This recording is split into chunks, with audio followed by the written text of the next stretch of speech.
Good Friday morning, everyone, and welcome into today's daily Bible reading for September the 22nd. Today, we are reading together a couple of chapters. We're reading Second Kings chapter 6 and Second Kings chapter 7. Let me get the text up on the screen for us, and we'll read along together here. And Second Kings chapter 6 beginning, we are continuing to look at Elisha and his prophetic ministry that he is doing in the northern tribes of Israel. We saw yesterday the unfortunate mistake made by Gehazi, his aide, in that he was greedy and tried to deceive Elisha, and he ends up becoming a leper because of his greed. We also see, of course, the faith of Naaman in that he was willing to obey the somewhat strange command of the prophet, but he gained and benefited greatly from it, and that his leprosy was taken away from him. We're going to see a few more stories here in chapters 6 and 7. Some pretty incredible things end up taking place. A miracle by Elisha, which just flat out absolutely defies the laws of nature as we know them. We see some spiritual warfare along with some real physical warfare taking place. And then we see a really sad story that comes as a result of sin. What happens whenever God's people are not faithful to the covenants? We'll see a bit about that today here in chapter 6 and 7 as well. So let's begin reading here. 2 Kings chapter 6, verse number 1. The sons of the prophet said to Elisha, "Please notice that the place where we live under your supervision is too small for us. Please let us go to the Jordan where we can get a log and can build ourselves a place to live." "Well, go," he said. Then one said, "Please come with your servants." "I'll come," Elisha answered. So he went with them, and when they came to the Jordan, they cut down trees. As one of them was cutting down a tree, the iron axe head fell into the water, and he cried out, "Oh, my master, it was borrowed." And then the man of God asked, "Where did it fall?" When he showed him the place, the man of God cut a piece of wood, threw it in there, and made the iron float. Then he said, "Pick it up." So he reached out and took it. When the king of Aram was waging war against Israel, he conferred with his servants, "My camp will be at such and such a place." But the man of God, referring to Elisha here, sent word to the king of Israel, "Be careful passing by this place, for the Arameans are going down there." Consequently, the king of Israel sent word to the place the man of God had told him about, and the man of God repeatedly warned the king, so the king would be on his guard. When the king of Aram was enraged because of this matter, and he called his servants and demanded, "Tell me, which one of you is for the king of Israel?" One of the servants said, "No one, my lord the king, but Elisha, the prophet of Israel, tells the king of Israel, even the words you speak in your bedroom, even the most private place." So the king said, "Go and see where he is, so I can send men to capture him." When he was told Elisha is in Dothan, he sent horses, chariots, and a massive army there. They went by night and surrounded the city. And when the servant of the man of God got up early and went out, he discovered an army with horses and chariots surrounding the city. So he asked Elisha, "Oh, my master, what are we to do?" Elisha said, "Don't be afraid, for those who are with us outnumber those who are with them." Then Elisha prayed Yahweh, "Please open his eyes and let him see."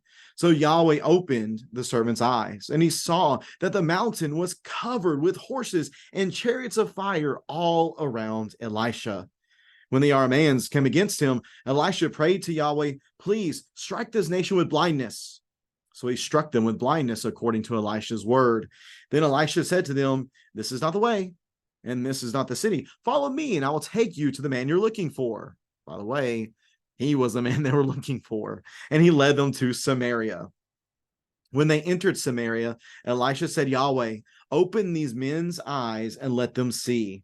So Yahweh opened their eyes, and they saw that they were in the middle of Samaria. When the king of Israel saw them, he said to Elisha, "Should I kill them? Should I kill them, my father?" Elisha replied, "Don't kill them. Do you kill those you have captured with your sword or your bow? Set food and water in front of them, so they can eat and drink and go to the master." So he prepared a big feast for them. When they had eaten and drunk, He sent them away, and they went to their master. The Aramean raiders did not come into Israel's land again. Well, sometime later, King Ben-Hadad of Aram brought all his military units together and marched up and laid siege to Samaria. So there was a severe famine in Samaria, and they continued the siege against it until a donkey's head sold for 34 ounces of silver, and a cup of dove's dung sold for 2 ounces of silver. As the king of Israel was passing by on the wall, a woman cried out to him, "My lord, the king, help!" He answered, "If Yahweh doesn't help you, where can I get help for you? From the threshing floor or the winepress?" Then the king asked her, "What's the matter?" She said, "This woman said to me, 'Give up your son, and we will eat him today. Then we will eat my son tomorrow.' So we boiled my son and ate him. And I said to her the next day, 'Give up your son, and we will eat him.' But she has hidden her son." When the king heard the woman's words, he tore his clothes. Then, as he was passing by the wall, the people saw that there was sackcloth under his clothes next to his skin. He announced, "May God punish me, and do so severely, if the head of Elisha, the son of Shaphat, remains on his shoulders today." Elisha was sitting in his house, and the elders were sitting with him. And the king sent a man ahead of him. But before the messenger got to him, Elisha said to the elders, "Do you see how this murderer has sent someone to remove my head? Look, when the messenger comes, shut the door to keep him out. Isn't the sound of his master's feet behind him?" While Elisha was still speaking to them, the messenger came to him. Then he said, "This disaster is from Yahweh. Why should I wait for Yahweh any longer?" I believe he's saying that this is what the king of Israel is saying. And again, if it's in the chronology here, it seems to be King Joram. The question that Joram, or what Joram states, is, "This disaster is from Yahweh. Why should I wait for Yahweh any longer?" Elisha replied, "Hear the word of Yahweh. This is what Yahweh says. About this time tomorrow, at Samaria's gate, 6 quarts of fine flour will sell for a half ounce of silver, and 12 quarts of barley will sell for a half ounce of silver." Then the captain, the king's right-hand man, responded to the man of God, Elisha, "Look, even if Yahweh were to open windows in heaven, even if he were to make windows in heaven, could this really happen?" Elisha announced, "You will in fact see it with your own eyes, but you won't eat any of it." Now 4 men with a skin disease were at the entrance to the city gate. They said to each other, "Why just sit here until we die? If we say, 'Let's go into the city,' we will die because there is famine in the city. But if we sit here, we will also die. So now, come on, let's surrender to the Aramean camp. If they let us live, we will live. If they kill us, we will die." So the diseased men got up at twilight to go to the Arameans' camp. When they came to the camp's edge, they discovered that no one was there. For the Lord had caused the Aramean camp to hear the sound of chariots, horses, and a large army. The Arameans had said to each other, "The king of Israel must have hired the king of the Hittites and the kings of Egyptian to attack us." So they had gotten up and fled at twilight, abandoning their tents, horses, and donkeys. The camp was intact, and they had fled for their lives. When these diseased men came to the edge of the camp, they went into a tent to eat and drink. Then they picked up the silver, gold, and clothing and went off and hid them. They came back and entered another tent, picking things up and hid them. Then they said to each other, "We're not doing what is right. Today is a day of good news. If we are silent and wait until morning light, our punishment will catch up with us. So let's go tell the king's household." The diseased men came and called to the city's gatekeepers and told them, "We went to the Aramean camp and no one was there. No human sounds. There was nothing but tethered horses and donkeys, and the tents were intact." The gatekeepers called out, and the news was reported to the king's household. So the king got up in the night and said to his servants, "Let me tell you what the Arameans have done to us. They know we are starving, so they have left camp to hide in the open country, thinking, when they come out of the city, we will take them alive and go into the city." But one of the servants responded, "Please let messengers take 5 of the horses that are left in the city. Their fate is like the entire Israelite community who will die. So let's send them and see. The messengers took the 2 chariots with horses, and the king sent them after the Aramean army, saying, "Go and see." So they followed them as far as the Jordan. They saw that the whole way was littered with clothes and equipment the Arameans had thrown off in their haste. The messengers returned and told the king. Then the people went out and plundered the Aramean camp. It was then that 6 quarts of fine flour sold for half an ounce of silver, and 12 quarts of barley sold for half an ounce of silver, according to the word of Yahweh. The king had appointed the captain, his right-hand man, to be in charge of the city gate, but the people trampled him in the gate. He died, just as the man of God had predicted when the king had come to him. When the man of God had said to the king, "About this time tomorrow, 12 quarts of barley will sell for half an ounce of silver, and 6 quarts of fine flour will sell for half an ounce of silver at Samaria's gate." This captain had answered the man of God, "Look, even if Yahweh were to make windows in heaven, could this really happen?" Elisha had said, "You will in fact see it with your own eyes, but you won't eat any of it." This is what happened to him. The people trampled him in the city gate, and he died. And that is the text of 2 Kings chapter 6 and 2 Kings chapter 7. Again, one of the opening story here is quite interesting. We have the sons of the prophets are working with Elisha, it seems, and they've outgrown the place where they have been staying. So they need to provide for themselves a larger place to live. And so they get to work doing that. They're chopping up some trees and making wood or wood planks, it seems, for a new shelter. And as the one man is chopping away at the wood, the axe head flies off into the water, and the guy freaks out. Not only is his tool gone, but he says it was borrowed. Well, that's not good. Don't you hate that whenever you let somebody borrow something from you and they lose it or they break it or something like that? Well, that's what this man's feeling. It was borrowed. It's gone. And that's just not cool. Well, what does Elisha do? Elisha does something incredible. He takes a piece of wood, he cuts a piece of wood, throws it in the water. And as it is in the water, the axe head, this iron axe head, which by no means whatsoever should ever floats right up to the surface.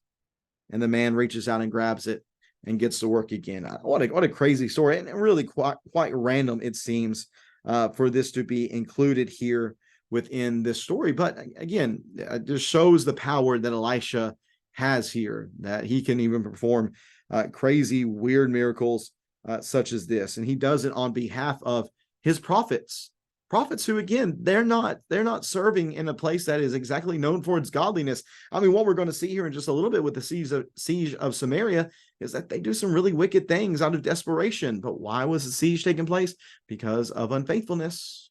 Remember, there's still idolatry, or I shouldn't say idolatry. And I remember what Joram ended up doing was getting rid, it seems, of a lot of the idolatrous things, but there was still paganistic worship of Yahweh with the golden calf in Dan, the golden calf in Bethel as well. So there's trouble here. But here is Yahweh providing for those who are speaking on his behalf, who are serving as his mouthpieces. The next thing we see is this divinely inspired espionage, we might say, where the king of Aram is waging war against Israel, and he's going to go down to set up camp in a certain place. And Elisha warns the Israelite king, again, seems to be Joram, if we're correct there, Joram. And he tells him, don't go to this specific place. They're going to be set up there. So he avoids it. And the king of Aram is so mad that it seems like his well-laid plans are being found out before they can be carried out. So he calls all of his inner circle together and he says, somebody here is a Benedict Arnold. Somebody here is a traitor. Somebody here is relaying my plans to the king of Israel, and he's finding them out before I can carry them out. Who is betraying us? And his servants say, well, it's not us. It's actually this guy Elisha. He's a prophet in Israel. He was working together with the king of Israel, and he's the one who's telling the plans. He even knows the things that you say in your bedroom, king, your most private place. He even knows what you say there. And he's ticked. He's mad. He's like, we got to go get this guy. We've got to take him out, or he's going to continue to work against us. So they take off towards Dothan, and he sends horses and chariots, a massive army there. And at night they surround the city. When they wake up in the morning, one of Elisha's servants sees the horses, the chariots, the army. He's freaking out. What are we going to do, Elisha? We're surrounded. And this is a pretty famous story, really cool story, actually, where Elisha tells him, just relax. There are more people who are for us than there are who are against us. Those on our side are greater than those on their side. Well, what can he possibly mean? Well, he goes on to pray to Yahweh and ask that his servant's eyes be opened. And when Yahweh opened the eyes of his servant, he saw the mountain was full with horses and chariots of fire. The Lord of armies, the God of armies, Yahweh of armies, Yahweh of the heavenly host, was very much involved in the situation. And just knowing that his heavenly army was there, gave Elisha and his servant a great deal of confidence. But Elisha then just asked Yahweh, you don't even have to use them. Just strike them with blindness, and we can take care of this. So he does. Yahweh strikes him with blindness. And Elisha goes to him and says, hey, the guy you're not looking for, I will take you to where he is. I will take you exactly where he is, which, again, this is hilarious because Elisha is the one they're looking for. He's like, I want to take you to the city that he's at. And of course, once they arrive there, he is at that city. But what is he going to take them? It takes them straight into Samaria, straight into the lap of King Joram, again, if that's who is the king at this time. And the king says, here's the army. What do you want me to do? Do you want me to kill them all? Do you want me to just wipe them out? And Elisha says, no. We're not going to just kill them. They're captured. They're in our control. You don't kill POWs, prisoners of war. But what we're going to do is we're going to flip the tables on. We're going to show them something really strange. I actually want you to feed them and give them food, and then we're going to send them on their way. And that's what the king does. He prepares a great feast for them. They eat and they drink and they send them away. They go back to their master. And the result of this is that the Aramean raiders did not come into Israel's land again. Maybe it was the kindness, presumably it's the kindness shown to them by the king that doesn't move them to come into the land again. But we are told that sometime later on, King Ben-Hadad of Aram brings his army back, and they siege Samaria. So they block all the entrances and exits to Samaria. No one in, no one out. And of course, the play here, the strategy is to keep them there for so long that they run out of supplies, and everybody either dies or gives up or surrenders, something like that. It was so bad, the text tells us, this famine was so severe that you could sell a donkey head for 34 ounces of silver, and a little bitty cup of dove's dung sold for 2 ounces of silver. That's just awful. It's even worse than that, in fact, in that there's this woman who sees the king as he's walking on the wall, and she cries to him for help. And notice what the king says. He says, listen, if Yahweh isn't going to help you, then why do you think I can? Where do you think I'm going to go to get help for you? But he inquires even further, what's the deal? What's wrong? What's the matter? And she says that her and this other woman had a pact. This is awful. This is truly one of the saddest, most disgusting, absolutely the most disgusting stories in all of the Old Testament, I believe. That me and this woman had a pact. We're both going to die, so we're going to eat our children. She said, hey, let's eat yours today and we'll eat mine tomorrow. So they do that, and now it's tomorrow, and the other woman hid her son. Just awful. Awful. But why? Why is this the case? Why is this the situation for God's people in Samaria?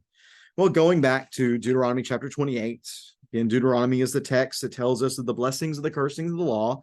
Very simply, if you do what the law says, you'll be blessed. But if you do not do what the law says, you will experience the curses. And we read this within the text. We see it in Deuteronomy chapter 28, verse 52, that all of this going back, it just talks about these curses will pursue this, going back to verse 45. All these curses will come and pursue you and overtake you until you are destroyed, since you did not obey Yahweh your God and keep the commands and statutes he gave you. These curses will be a sign and wonder against you and your descendants forever. So if you don't obey the covenant, if you do not show covenant loyalty, if you are unfaithful to the covenant, these are the curses. What does it say in verse 52? It says, they will besiege you within your walls. Who are these? These are the nations who are against you, ruthless nations. They will besiege you within your city gates until you're high and your high and fortified walls that you trust in come down and throughout your lands. They will besiege you within your city gates throughout the land Yahweh your God has given you. You will eat your offspring, the flesh of your sons and daughters Yahweh your God has given you during the siege and hardship your enemy imposes on you.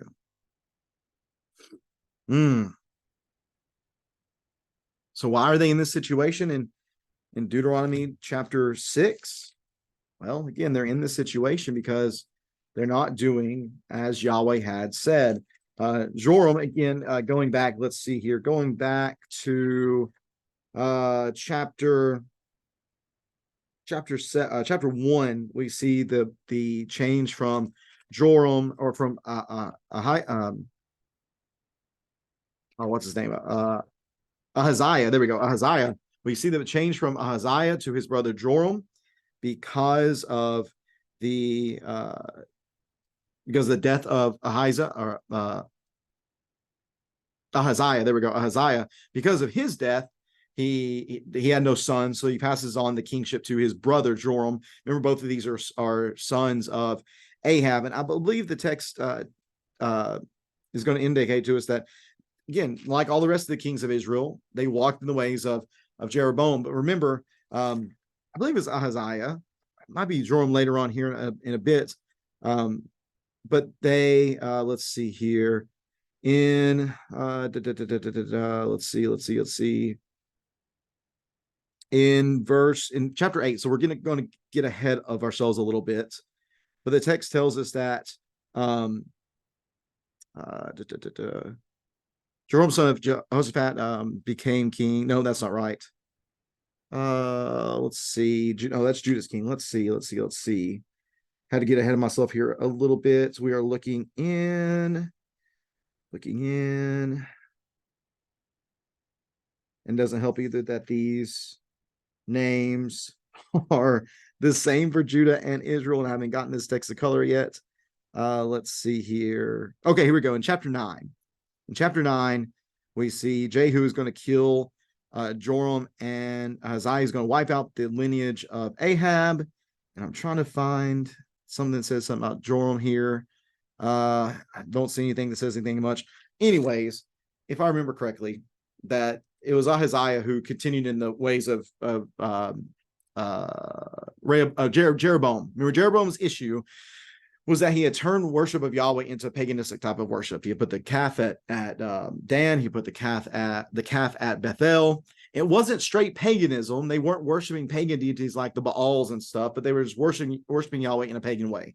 And that's the issue with Jeroboam. Well, Ahab comes in and he just completely switches. He starts worshiping the Baals as well and worships the Ashtoreths. And why is that? Well, because his wife Jezebel was the daughter of a Sidonian king, and she introduced straight pagan worship into Israel. I think it was Ahaziah, maybe it was, if I remember correctly, that had changed a bit of the way that things had done, where he did not worship the pagans as much anymore.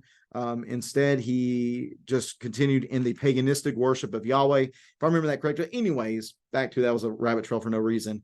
The spiritual condition in Israel is just not good. They're not, in the northern tribe of Israel, they're not worshiping Yahweh. They might be worshiping Yahweh in a technical sense, but they're not worshiping him according to the law. They're using these golden calves as idols, even though the second command says they were not to do such a thing. They were worshiping in a place other than where Yahweh had put his name, which was Jerusalem. They have the high places as well. So there's so many things in which they're doing that are against the law, that are not showing covenant faithfulness. And that's why we have this horrible situation. Why is it that they're being sieged? Why is God not protecting them? Because they've not been faithful to God. And the king here, King Joram, again, if it is King Joram, he's upset by this. He even has sackcloth under his clothes and next to his skin, which would be very uncomfortable. So there seems to be some sort of mourning that's going on here. But notice who he blames. He blames Yahweh. May God punish me and do so severely if the head of Elisha, son of Shaphat, remains on his shoulders day. He's going after Yahweh's servant. He's blaming Yahweh. If Yahweh's not going to help you, so what makes you think that I am? Instead of submitting himself in repentance to Yahweh and turning the nation back in faithfulness to him, he is blaming him. And he's going to go after his prophets. And guess what? That's not going to happen very well. He sends his messenger, his right-hand man, who is going to announce this to Elisha. But Elisha says, I'll tell you exactly what's going to happen. What's going to happen is that sometime soon, about this time tomorrow, everything that's cost so much, the prices are going to drop. You're going to be able to actually find 6 quarts of fine flour, and you're going to be able to buy it for half an ounce of silver. You're going to be able to find 12 quarts of barley, and you're going to be able to sell it for half an ounce of silver as well. And this right-hand man of the king says, that's crazy. That's crazy. Even if Yahweh were able to make windows, open up windows in heaven so we can look up into the heavens, how in the world is this going to take place? And Elisha says, it's going to happen, but you're going to see it, but you're not going to benefit from it. You're not going to benefit from God's mercy. So how's God going to accomplish this? Well, he accomplishes this through the means of these 4 men with skin disease. A lot of times we call them lepers. These 4 lepers are going to die anyway. So they're thinking, okay, we can either go into the city and ask for food and not be given any and die, or we can go to the Aramean camp and maybe they'll take us in, maybe they'll feed us, but if they kill us, we're going to die anyways. So let's just go check it out. They go to the Aramean camp and they see that it is deserted. It is abandoned, and everything they brought in, they left. How did this happen? Well, this happened because Yahweh, verse number 6, had caused the Aramean camp to hear the sound of the chariots, the horses, and a large army, and they thought to themselves, oh man, the king of Israel must have gotten the Hittites to come. He must have gotten the kings of the Egyptians to come. We better take off or we're going to get smoked. So they leave in a hurry, and the lepers are able to go in and basically take whatever they want. They hide some of it. They do this a couple of times, and then they have a conscience. Their consciences bother them, and they say, listen, our entire city is in there. Our people are in there, and they're starving. We can't hide all of this for ourselves. How interesting is it that those who normally have the least are often the quickest to share? We see that in these 4 skin diseased men here.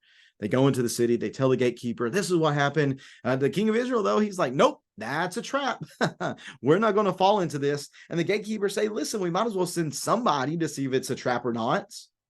So they send out 5 messengers. They go and they find everything just as they said, as the lepers had said.